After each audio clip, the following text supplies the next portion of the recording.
John Fitzgerald Kennedy served as the 35th President of the United States from 1961 until his assassination on November 22, 1963. Kennedy served at the height of the Cold War, and the majority of his foreign policy concerned relations with the Soviet Union and Cuba.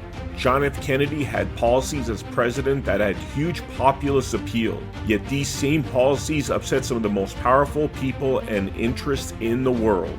There is more than enough proof that this was a conspiracy, and one of the most sound explanations of what really happened comes from Roger Stone and The Man Who Killed Kennedy, which reveals that yes, the CIA, FBI, the mob did kill Kennedy, but without Lyndon Baines Johnson and his connections, the assassination could not have happened. Everybody talks about the Clinton body count. Let's talk about the LBJ body count. Yeah, I think that Lyndon Baines Johnson was responsible for the murder of at least 18 individuals, and that's not counting the servicemen on the decks of the USS Liberty, which is an American battleship where Johnson authorized an attack on that ship by the Israelis, but in an effort to blame Arab entities in order to spark a war. Let's put that aside. So Johnson most definitely responsible for multiple murders in Texas to cover up his stolen elections, to cover up his corruption. I detail all of this in the book, so it is not out of character. I think the book is two things. Yes, I make the case as to why I think Lyndon Johnson is the linchpin in a plot to kill Kennedy. Now, this does not in any way negate those who say, oh no, it was the Central Intelligence Agency. They're absolutely right. The Central Intelligence Agency is deeply involved in Kennedy's murder, but Lyndon Johnson takes the very rare step when he's the Senate Majority Leader of appointing himself to the subcommittee of Defense Appropriations, where the CIA's secret black box budget is prepared. So Johnson is the paymaster for the CIA. Those who say, no, it was organized crime, the mob rubbed out Kennedy. Well, they're not wrong either. The mob is deeply involved. Lyndon Johnson was on the pad for the mob. He was being paid bribes by Carlos Marcello, who was the boss of the mob in Texas and Louisiana. The mob's motive is very clear. Ambassador Joseph Kennedy, John F. Kennedy's father, has told the mob bosses when he gets $1 million from them for the 1960 campaign, that if John F. Kennedy is elected, they will drop the deportation efforts against Carlos Marcello, who I just mentioned, the gangster who ran the mob in Texas and Louisiana, and also Santo Trafficante, who ran the mob in Florida. The Central Intelligence Agency's motive is, of course, they believe that Kennedy has bungled the Bay of Pigs invasion. In fact, the Bay of Pigs invasion plan, as approved by JFK, included air cover from 29 Panamanian flagged bombers flying out of Panama, supposedly piloted by Cuban pilots. And nobody's told Kennedy that part of the plan was canceled 24 hours before the invasion. The CIA motive is also clear in that the Cuban Missile Crisis narrative that Americans have come to swallow, that brave John and Bobby Kennedy faced down Khrushchev, who blinked and removed his missiles from Cuba, is false. For 40 years, it was classified that we removed our missiles from Italy and Turkey, changing the balance of power in the European theater in a secret deal with Khrushchev, who agreed to remove the missiles from Cuba, but most probably actually never did, since there were no online inspections involved in that agreement. So the Central Intelligence Agency's motive is clear. Johnson's connection to them is clear. The mob's motive is clear because John Kennedy double crosses them, but Lyndon Johnson is being paid on a monthly basis to protect the illegal gambling operations of Carlos Marcello in Dallas, in Houston, and San Antonio. Then there's Big Texas Oil. They're involved in this. I think they finance it. They are upset because the Kennedys want to repeal the oil depletion allowance, which would mean hundreds of millions of dollars in additional taxes. The banks and the banking interests are unhappy with Kennedy because he's demanding a silver-backed dollar, and they're opposed to a silver-backed dollar. The Israelis are unhappy with JFK because he will not agree to let them have nuclear weapons. So Kennedy had a unique set of enemies, institutions, and power centers in the American government that had a motive in getting rid of them. But the man that had the greatest single motive, the man whose motive was most acute and time sensitive, was Lyndon Johnson. Lyndon Johnson had blackmailed his way on the ticket in 1960 to begin with. JFK had chosen Stuart Symington, the senator from Missouri, to be his running mate until Lyndon Johnson showed up at his hotel suite in Los Angeles with Speaker Sam Rayburn of Texas and showed JFK's photographs of himself in bed with a beautiful East German spy who was a hooker. And these were thoughtfully supplied by Johnson's next door neighbor, J. Edgar Hoover. Hoover's motive is clear, by the way. He hits mandatory retirement age in 1964. The Kennedys already been telling people that they're putting him out to pasture. So his motive becomes pretty clear. Johnson was under investigation. Robert Kennedy's Justice Department is in hot pursuit in the Bobby Baker scandal. Baker is the sergeant at arms in the Senate. He's Johnson's right-hand man. Nothing moves in the Senate without a bribe to Bobby Baker, passed on to Lyndon Johnson. The hearings into Baker's activities before the U.S. Senate open on the 22nd of November, 1963. Throughout that day, Johnson is on the phone back to Washington to see whether his name has yet come up. He was also under investigation in the Billy Sol Estes investigation. Billy Sol Estes was a flamboyant wheeler-dealer who's gotten huge agricultural contracts through the largesse of Lyndon Johnson, and he's kicking back to Johnson. He would ultimately go to prison. When he gets out of prison, he goes under oath to outline the entire plot to kill Kennedy. It's interesting, in Robert Caro's Pulitzer Prize-winning multi-volume biography of Johnson, there's no mention whatsoever of Billy Sol Estes. It's like he doesn't even exist. It was a huge scandal. So again, I think that there is, I hate this word, there is a conspiracy, involves many people, many of whom have their very own motives, but Johnson knows he's about to be dropped from the ticket and he's about to be prosecuted and likely go into federal prison. So he has the most acute motive of anybody. What I gathered from your book is that Lyndon Baines Johnson used assassinations as a tool that helped him rise in power and influence. Well, also vote stealing. I mean, he stole his 1948 election to the U.S. Senate. He ran earlier for the Senate and was narrowly defeated. But the most famous, I think, is the murder of a man named John Douglas Kinzer. Kinzer was shot and killed in cold blood in Dallas, right outside of Dallas, actually, at a golf course, because he was trying to blackmail Johnson. Kinzer was in some kind of romantic relationship with Johnson's sister. He was trying to blackmail Johnson regarding some things he had learned about the 1948 election. He is shot and killed by a man named Malcolm Mac Wallace, who's charged with first-degree murder, goes to trial in 1951. It's how we have his fingerprints. This becomes important in a moment.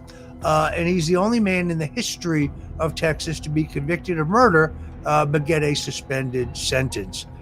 Wallace very clearly working at the U.S. Agriculture Department in a patronage job arranged for by Lyndon Johnson. Later goes to work for Temco, a defense contractor owned by D.H. Byrd, later renamed General Dynamics. He becomes important in this way. On the boxes, the cardboard boxes, in the so-called crow's nest on the 6th floor of the Texas School Book Depository building, there are fingerprints which for a long period go unidentified, but are later matched to those of Malcolm Mac Wallace.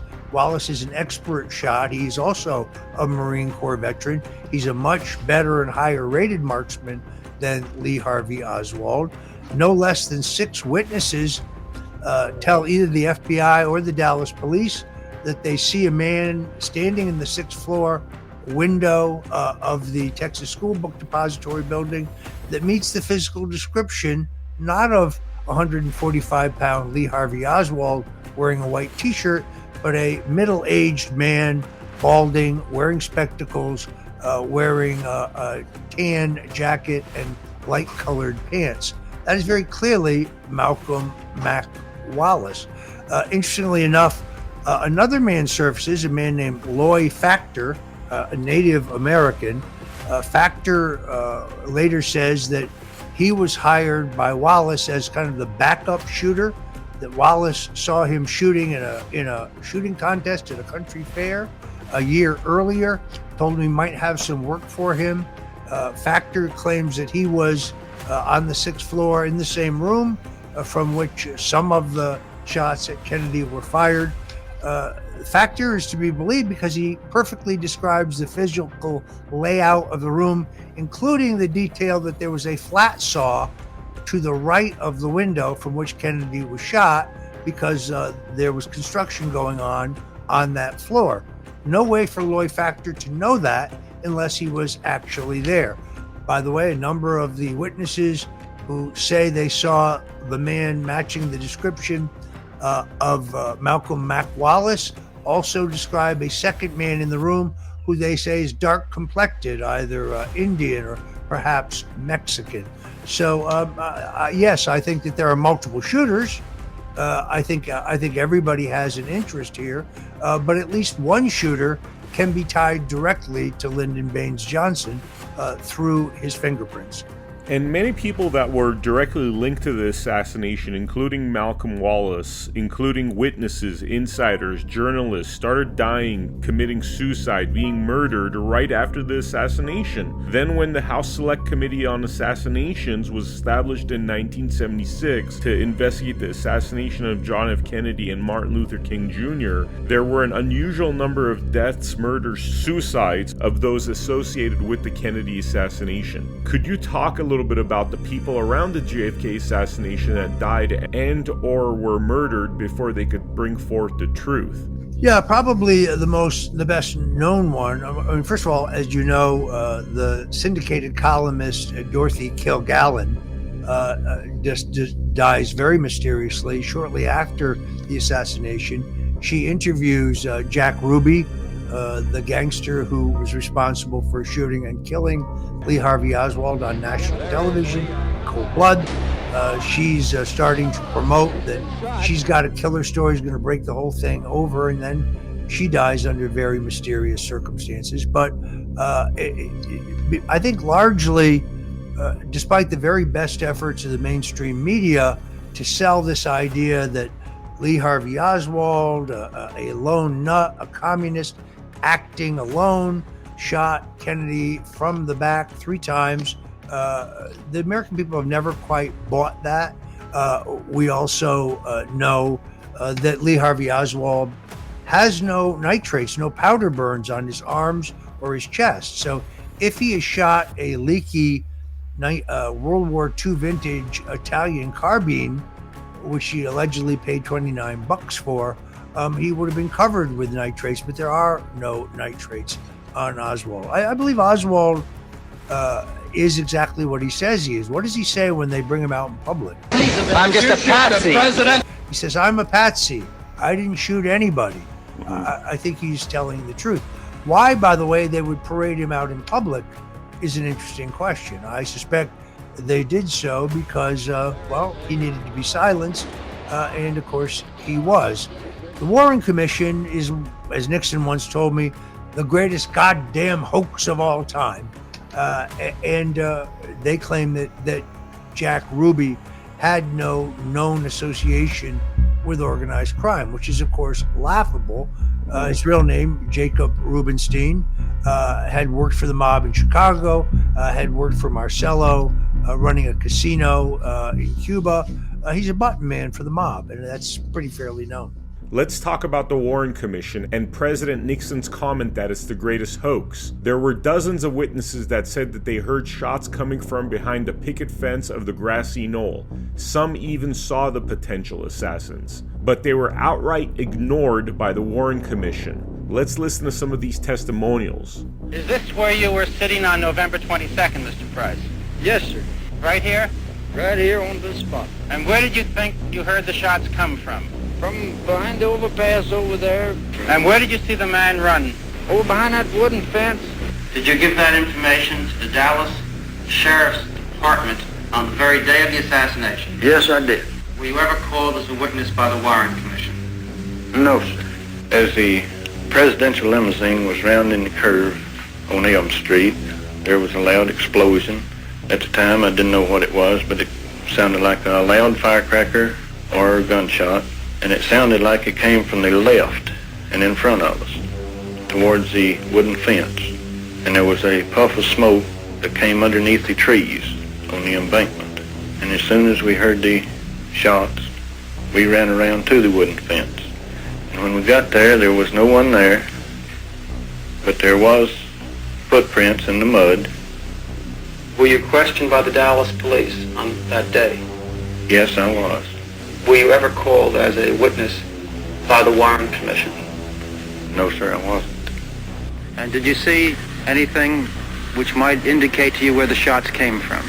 Well, we all four seen about the same thing. As the shots, the smoke came from behind the hedge. Is this the exact spot you were standing on November 22nd, Mr. Holland? That's correct. This is the exact spot that I was standing November the 22nd. And where did you hear that third shot come from? Right over about 20 or 30 feet from the other end of that little picket fence. And where was the smoke that you saw? It drifted right out underneath those green trees, those two trees. And what did you find here? A lot of footprints behind this car, mud on the bumpers. And this is where I saw the smoke from the third shot. You should think the shot came from up on top of the viaduct toward the president, is that correct? Yes, sir. Not on the viaduct itself, but up on top of the hill, a little mound of ground near the garden. There was a flash of light in this immediate area on the embankment. And what this was, I could not state at that time, and at this time I could not identify it, other than there was some unusual occurrence, a flash of light or smoke or... And I saw that it was the President of the United States. And as I was panning down this direction, just as I got to about this position, a shot come right past my left ear. And that meant it would have had to have come from this direction. And to me, it seemed like a second shot was at least fired over my head. The Mormon photo was taken at the exact moment the kill shot was delivered to President Kennedy. The following experts from the Badgeman documentary show three figures could be made out in the photo. Gary Mack was the first to isolate the image, now known as Badgeman. What I was looking at, to a lot of people, might have just been like looking at an ink blot or something. And all of a sudden I started to see eyes and ears and forehead. And we realized that this fellow was probably wearing a police uniform or some type of uniform that was close enough to what the Dallas police were wearing so that he could pass as a police officer. And really, to me, that was the one scary moment. A police officer in that location, away from where people were watching. If anyone did see him, they wouldn't think anything about it, because there were police in that area, although nowhere near where we see this guy. So this guy was an imposter. And I thought it was a police officer because he had a uniform of a police officer. And I think they knew the evening of the assassination that there was a second gunman up on the grassy knoll. This colorized version of the Badgeman picture was shown to Gordon Arnold for the first time. If it's a flash, it would be like off of a muzzle flash. This looks like a police officer because that would be the badge.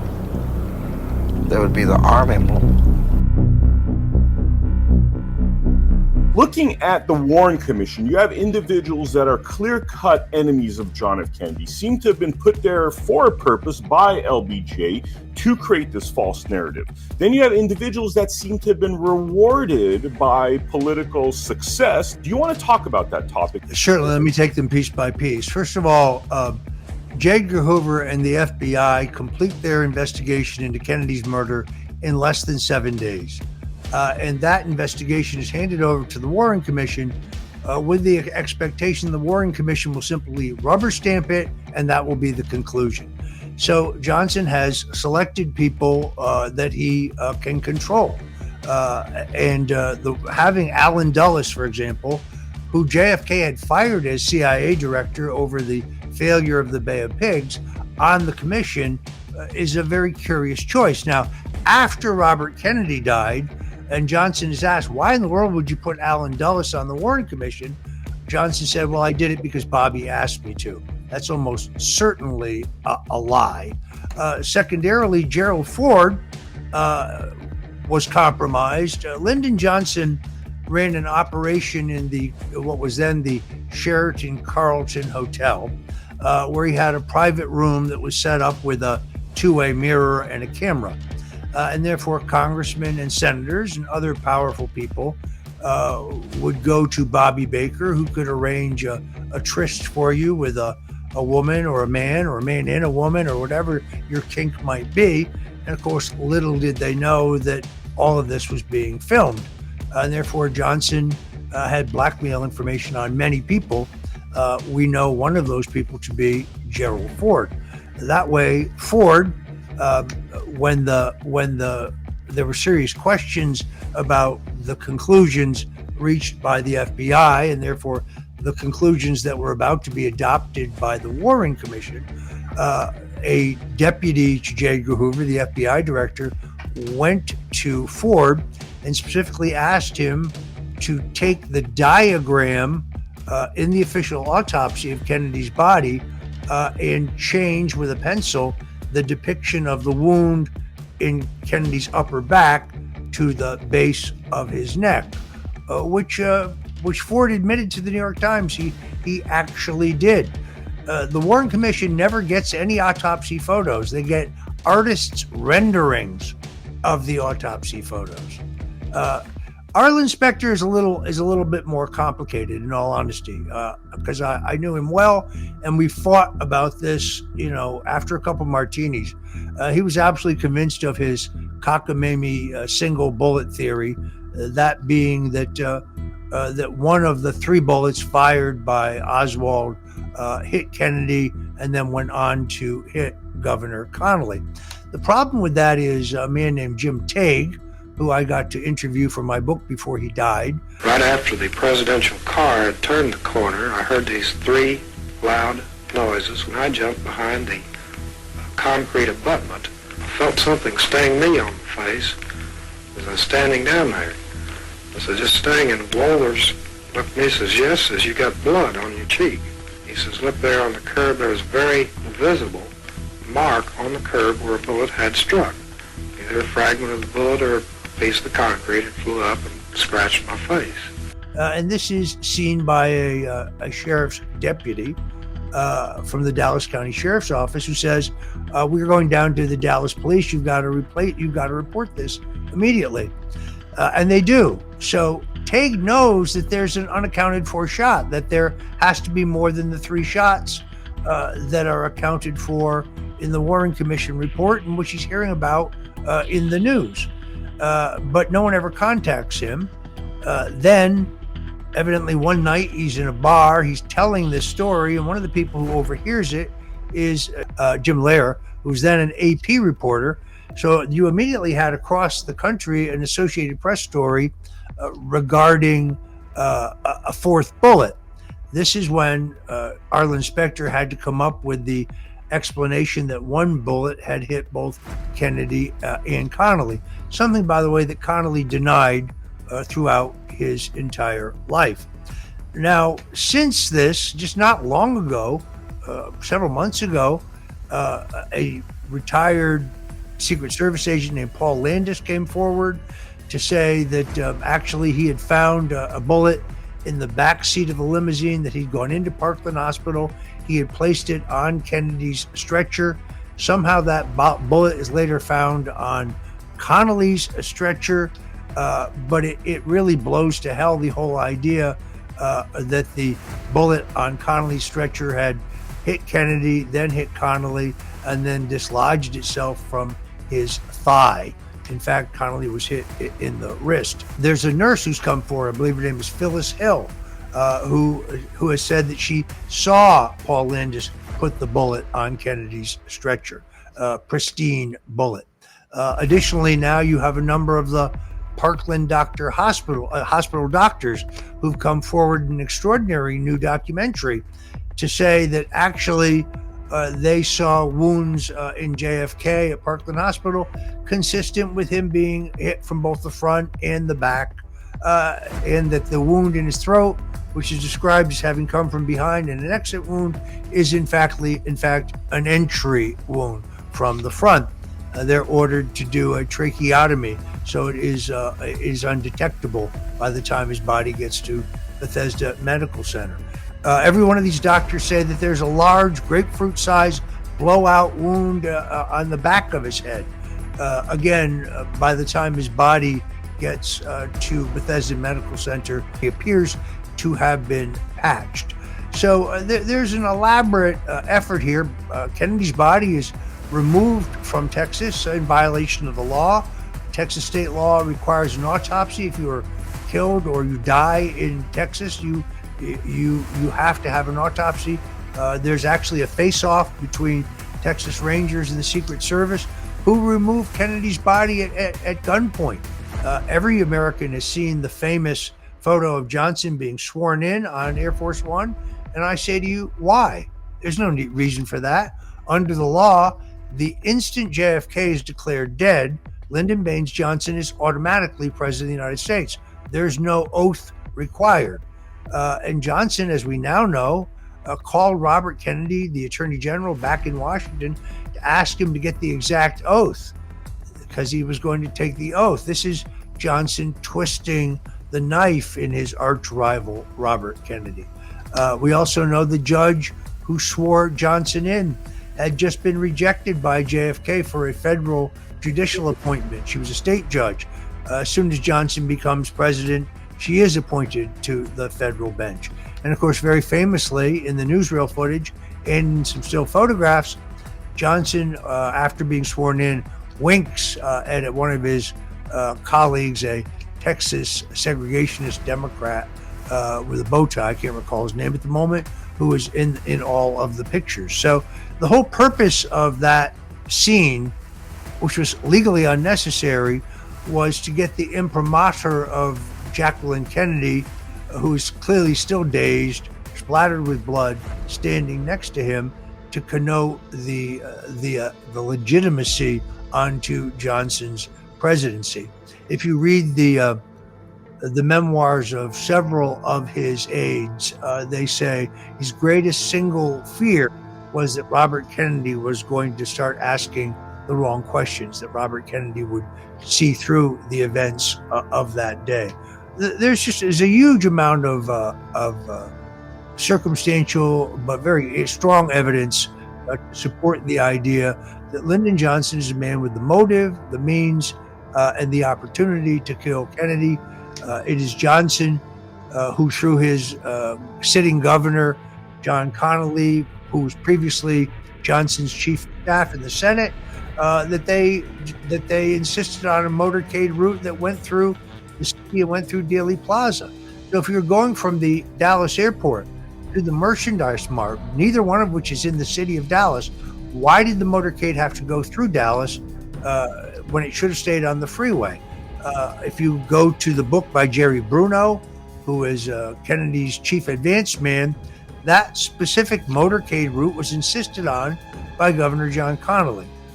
And Kennedy's advance team and the Secret Service agreed to it only reluctantly. In your book, I believe you mentioned there was a planned assassination in Chicago. Like, this was something that had to happen, but Dallas seemed to be the perfect place because of LBJ's control of Dallas.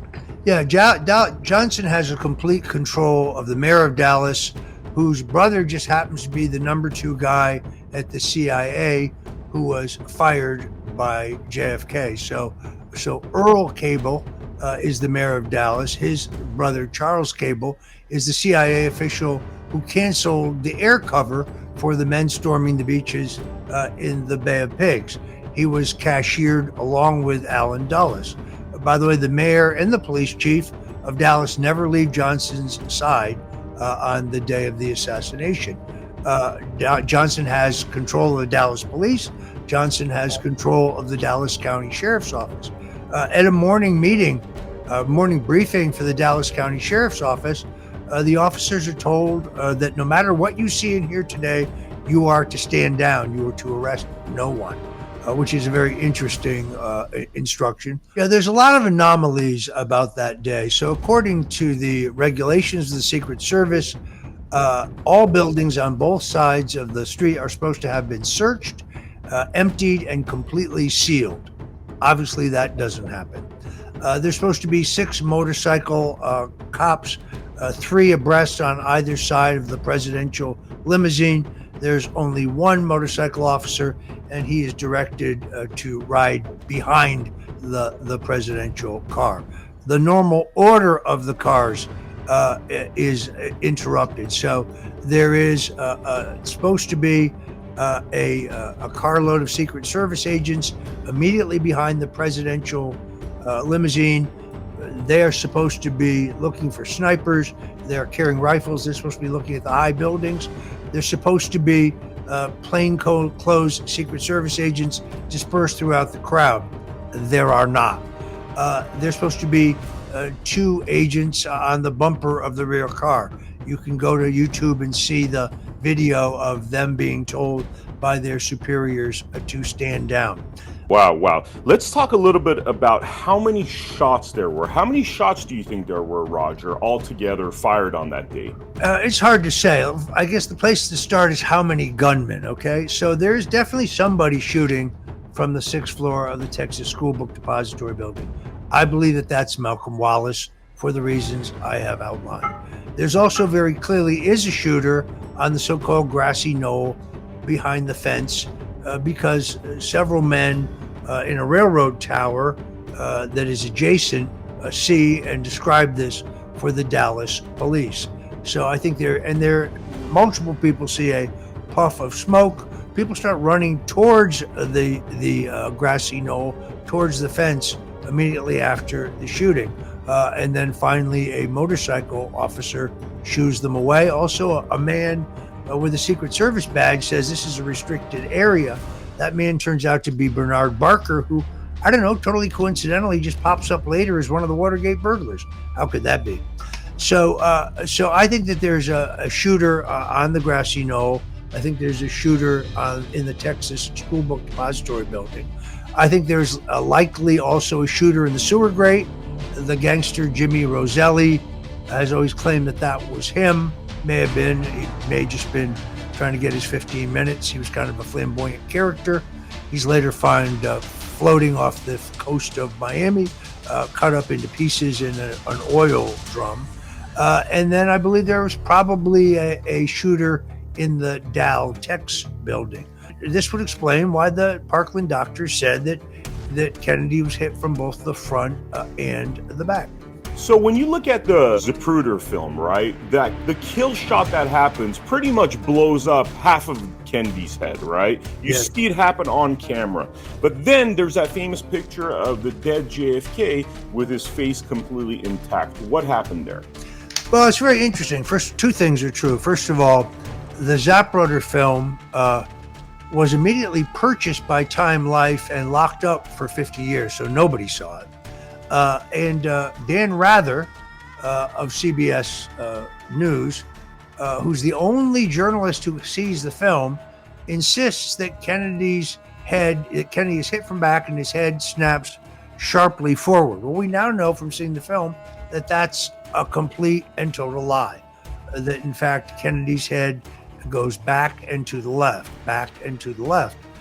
Interestingly enough, this is pretty elementary, but I actually proved this to Arlen Specter. There are missing frames in the Zapruder film. The Zapruder film is sent to Kodak in Rochester, New York, where there are alterations made, and there are missing frames from the film that we do have.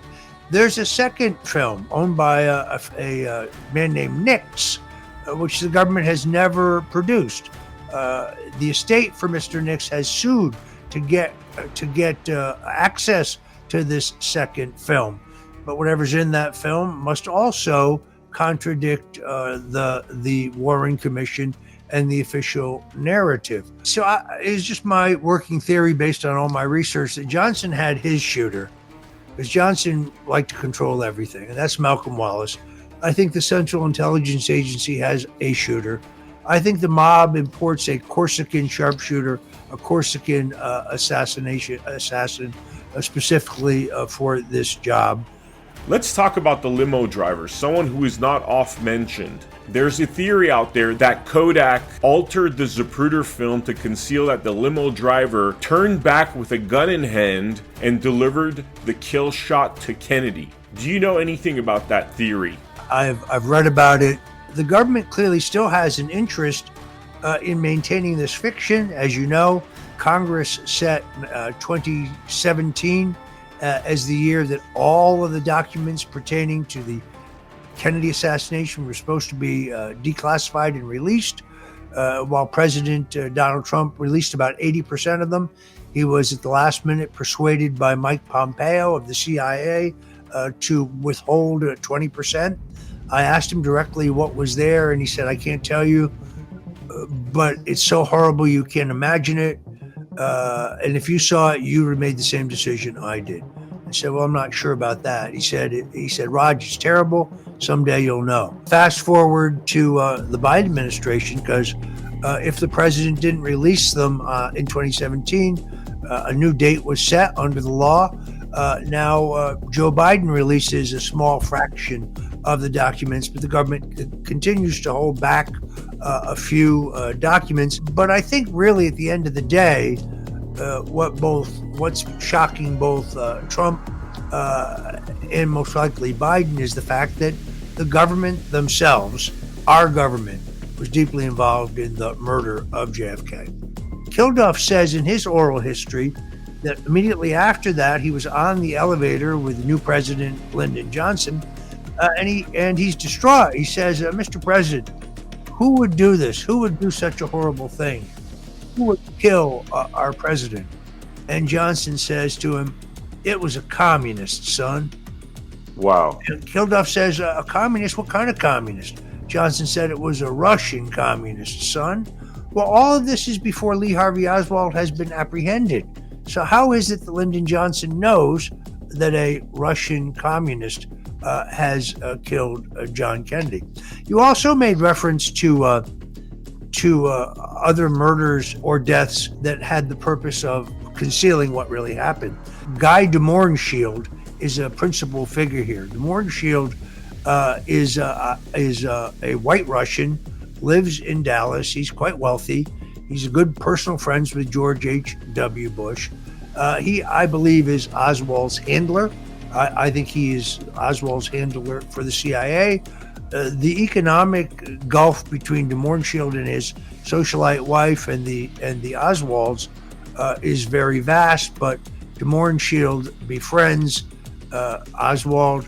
De Mohrenschildt is involved in helping Oswald get placed in a job in the Texas School Book Depository building, introduces him to a woman named Ruth Payne, who's a very, very interesting and suspicious character in this drama.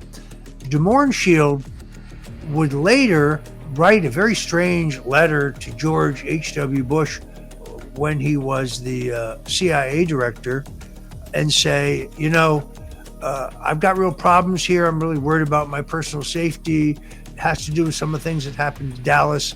I really need your help. He gets a form letter back from Bush saying, gee, George, I have no idea what you're talking about. Have a nice life. Now, de Mohrenschildt, who's living in Palm Beach at that time, Palm Beach, Florida, gets a subpoena from the House Select Committee on Assassinations. And that very same day, he allegedly blows his brains out with a shotgun. Again, very difficult to do. And he was writing a book on the JFK assassination titled I'm a Patsy, which supported that, yes, there was a conspiracy, and he considered himself responsible for Oswald's actions. In terms of my book being a personal portrait of Johnson, Johnson was a psychopath. I mean, he was a pill popper, he was an alcoholic, he was a womanizer, he was a sadist, he was a notorious liar, he was a glutton, he was extraordinarily greedy, he was a functioning lunatic. His staff was deathly afraid of him. Many on his staff, in their own memoirs or oral histories, questioned his sanity.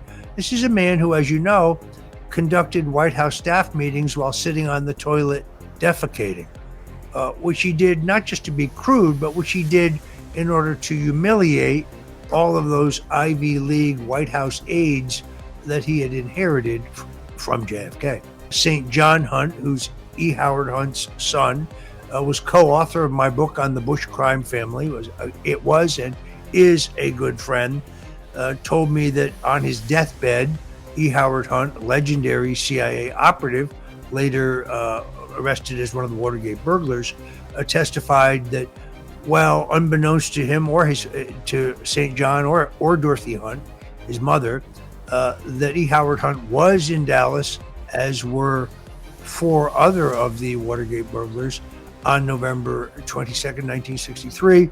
And he said Johnson was running the show, his words. Nixon basically said that LBJ killed John F. Kennedy. He says, well, I bet you that President Johnson is going to be real pleased when he finds that now they're calling me the #1 bomber. And George Christian said, oh, don't be too sure. He says, you know, LBJ, he never likes to be #2. Look, I spent a lot of time with Richard Nixon, or not when I was younger. I worked on his 1972 campaign. I worked as just getting out of high school, but I didn't really get to know Richard Nixon on a personal basis until 1977, 79, when I was young Republican national chairman, but then on a more intense basis in 1980. So it was there that I forged a personal relationship with Nixon. I learned that Nixon mixed a mean martini, and that the only time you could ever get him to be expansive, to be loquacious, was after he had a couple drinks. If you talked to him before that, he was very buttoned down. He was not very retrospective. He didn't want to talk about Kennedy or Eisenhower. It was on one of those occasions where I asked him, sir, who really killed Kennedy? And he kind of stared into his martini for a little while, and he said, Dallas. And I said, sir, I'm not sure I understand. He said, let me put it to you this way. Lyndon and I both wanted to be president. The difference was I wouldn't kill for it. So there it is. Nick Ruey, who was Nixon's longtime body man, traveling aide, he was with Nixon when Nixon was watching TV on his Park Avenue apartment in New York City, when he saw Jack Ruby blow away Lee Harvey Oswald. Nixon jumped out of his chair and said, I know that man. That's Rubenstein. Murray Schotner brought him to me. He works for Lyndon Johnson. And indeed, I was able to find records in the House of Representatives archive that at the request of Congressman Lyndon Johnson, Congressman Richard Nixon, who had some leftover money in a staff budget, had hired Jack Rubenstein, later known as Jack Ruby, as an informant for the House Un-American Activities Committee. There is the link between Johnson and Ruby. We're talking about a president that was talking about breaking up the CIA, not going to Vietnam, challenging the Federal Reserve, challenging the secret cabal. Now we have somebody like President Donald Trump. Historically, I draw a direct line. So I think those who took out John F. Kennedy in a bloody coup through murder, he was challenging the power of the Central Intelligence Agency. Let's go all the way back to Eisenhower. On his way out, Eisenhower warns us about growing power of an unelected elite that he calls the military-industrial complex. Today we call them the deep state. It's the same thing. Kennedy is murdered for multiple reasons. He will not let Israel have nuclear weapons. He wants to repeal the oil depletion allowance. He insists on a silver-backed dollar. He deeply distrusts the Central Intelligence Agency. He does not want war with the Russians. He's opened secret back channel discussions with Castro. There are many reasons why they want him gone. I think Nixon is taken out in a silent coup as well. There are now multiple declassified documents released just in the last year that prove the Central Intelligence Agency is well aware of the Watergate break-in, that they purposely infiltrate the Watergate break-in team with 4 men who are actively on the payroll of the CIA. The break-in to Watergate is purposely botched. The men are purposely arrested.